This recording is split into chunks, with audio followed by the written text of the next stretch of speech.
Bonjour à toutes et à tous, alors voici un petit appareil qui m'a charmé, c'est le PodTrack P4 de la marque japonaise Zoom, et c'est à ne pas confondre avec son homonyme américain, qui lui est plutôt spécialisé dans la visioconférence. Le P4 est donc un petit enregistreur numérique dédié au podcast. Cet appareil est équipé de 4 entrées microphones en XLR, de 4 sorties casque au format mini jack, d'un port USB-C dédié à son alimentation, et un autre port USB-C, mais celui-ci est multitâche, car il permet de transférer les pistes enregistrées du P4 à un ordinateur, une tablette ou un smartphone. Et c'est également une interface audio qui vous permet de streamer votre podcast en live, de capter l'audio d'une visioconférence ou toute autre source sonore. Ici, vous avez l'emplacement pour la carte SD, le bouton marche-arrêt et 2 connecteurs. Celui-ci est TRRS et il permet d'y connecter un smartphone pour l'intégration d'une interview à distance. Bref, c'est un insert téléphonique. Ici, un connecteur dédié au récepteur Bluetooth qui est le Zoom BTA2, c'est une option pour une connexion sans fil. Et enfin, l'emplacement pour y insérer 2 piles de type AA. Les entrées micro du P4 sont dotées de préamplis offrant jusqu'à 70 dB de gain, ce qui est très rare, ainsi vous pourrez l'utiliser pour des microphones exigeants. Je pense par exemple au célèbre Shure SM7B. Le niveau de chaque entrée est réglable individuellement via les petits potentiomètres gradués de 0 à 10 et pour chaque entrée, vous avez un commutateur vers la gauche pour l'utilisation d'un microphone dynamique et vers la droite pour activer l'alimentation fantôme de 48 volts. Ça, c'est uniquement pour des microphones qui ont besoin de courant électrique. La troisième entrée peut être commutable pour l'utilisation d'un smartphone via la connectique TRRS et la quatrième permet de basculer vers le port USB pour y connecter l'ordinateur, la tablette ou le smartphone.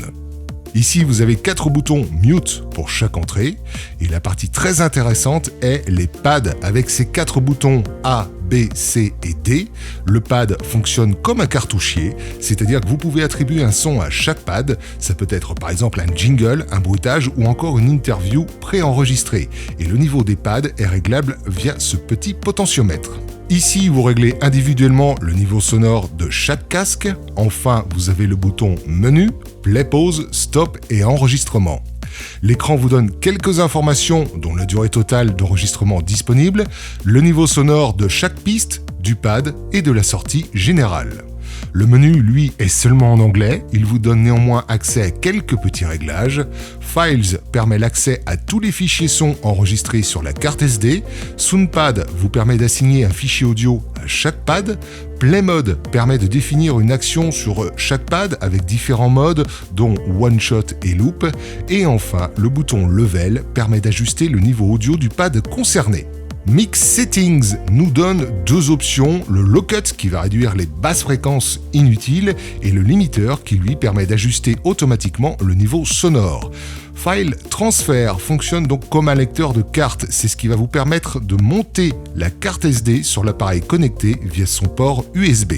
Et enfin le mode Settings avec la fonction USB Mix Minus, ça c'est pour réduire l'écho et le larsen gênant lors d'un appel externe. Le réglage de la date et de l'heure, le niveau de contraste de l'écran LCD, les options concernant le choix des piles utilisées et le mode extinction automatique qui est réglé à 10 minutes sans utilisation. SD Card vous permet de formater la carte SD ou de faire un test et enfin la fonction de réinitialisation en mode usine. Voilà, nous avons fait le tour de ce PodTrack P4 de chez Zoom qui est dédié au podcast, mais qui pourra être utilisé pour des interviews ou encore pour l'enregistrement de voix off. Chaque piste sera disponible dans un format Wave en 16 bits 44 kHz, ce qui correspond à une qualité CD. Les petits moins. Dans la boîte, on ne trouve que le PodTrack P4 et 2 piles. Pas de câble, pas de petite housse de protection et il aurait été sympa d'avoir un petit pas de vis sous l'appareil pour pouvoir le fixer sur un trépied ou même sur la griffe d'un appareil photo. Il n'y a pas de logiciel de montage audio fourni avec cet appareil, donc vous devrez vous rabattre sur des logiciels gratuits du style Audacity ou des logiciels payants comme Adobe Audition. Je vous rappelle que le montage audio est une étape importante de votre podcast, c'est ce qui va vous permettre de le dynamiser et de lui attribuer sa signature sonore. Voilà donc pour ce petit appareil qui m'a vraiment charmé et que l'on trouve aujourd'hui à environ 190 €.